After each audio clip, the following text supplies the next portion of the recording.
शंभूराजे देसाई हे म्हणले की मी त्यांना नोटीस पाठवतोय आणि हक्कभंगाची त्यांना नोटीस देऊन त्याच्यावर कारवाई करतो। आजच माझ्या वकिलांच्या मार्फत मी त्यांना कायदेशीर नोटीस डिफॉर्मेशनची बजावलेली आहे आणि 3 दिवसात जर याच्या बाबतीतला खुलासा केला नाही कारवाई कायदेशीर त्यांच्यावरती या ठिकाणी केली जाईल। आणि माझ्यावर हक्कभंग आला तर मला काही फरक पडत नाही, करता म्हणून मी त्यांच्या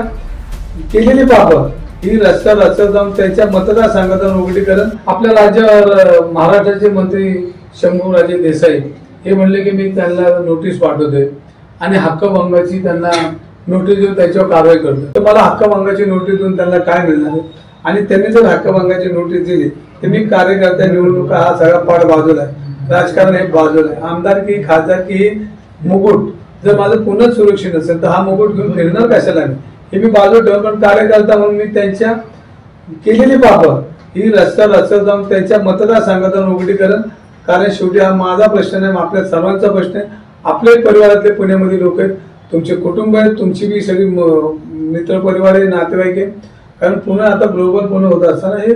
हाताला काम देणार आहे, शिक्षणाचं पुणे शहर आहे आणि हे पुणे शहर देशाला एक दिशा देणार। पुणे शहरामध्ये अशा पद्धतीचं काम करत असताना मंत्र्यांचा जर वर असं त्यांना असेल आणि त्याची चौकशी करणार असेल आणि माझी करणार असेल तर त्यांच्या मतदारसंघात जाऊन मी माझं काय म्हणणं आहे हे त्यांच्या घरापाशी जाऊन मी मांडेल, कारण त्यांनाही लक्षात येईल की आपल्या कुटुंबाची मुलं पुण्यात शिकतात, त्यांची कोणतरी काळजी करते, त्यासाठी कार्यकर्ता रस्त्यावर होतो, मी कुठल्या पक्षात आहे त्यापेक्षा कार्यकर्ता आहे ह्याची जर त्यांना जर जाणीव नसेल आणि ह्याची जर कल्पना नसेल आणि माझ्यावर हक्कभंग आला तर मला काही फरक पडत नाही, कारण मी या सिस्टीमच्या विरोधात लढतोय। मला उद्या काही कायदेशीर माझ्यावर कारवाई झाली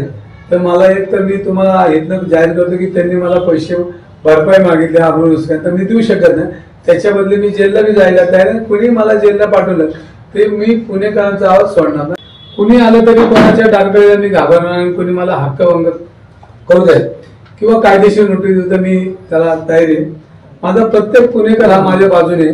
ज्या दिवशी मला अशा पद्धतीचं कुणी काही कारवाई करण्याचा प्रयत्न करेल तर आमचं पुणे रस्त्यावर येईल, कारण